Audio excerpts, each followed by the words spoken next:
अहमदाबाद विमान दुर्घटनेसंदर्भात आहे। अहमदाबादच्या विमान दुर्घटनेनंतर मुंबईत दुर्घटना घडण्याची वाट पाहताय का असा सवाल आता उपस्थित होतोय। विमानतळ परिसरातील इमारतींचं पुनर्वसन रखडलेलं आहे। पनवेल झोन मधील इमारती झोपडपट्ट्यांचं पुनर्वसन हे रखडलेलं आहे। त्यामुळे मुंबई आंतरराष्ट्रीय विमानतळावरून रोज शेकडो विमानांचं खरं तर उड्डाण होत असतं।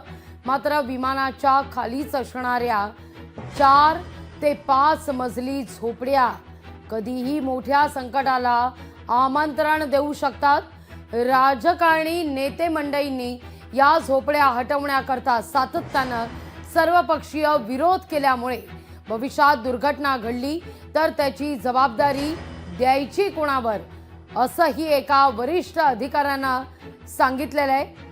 टर्मिनल 1 आणि 2 वरून उडणाऱ्या विमानांना झोपड्यांचा तर विमानाच्या समोरील मोठ्या भागात असलेल्या पनवेल झोनचा प्रश्न या भागात कळीचा मुद्दा बनत जातोय।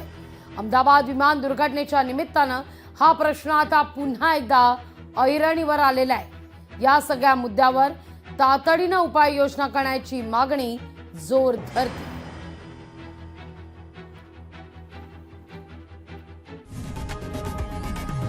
लोकशाही मराठी ऐका, पहा, जागरूक रहा।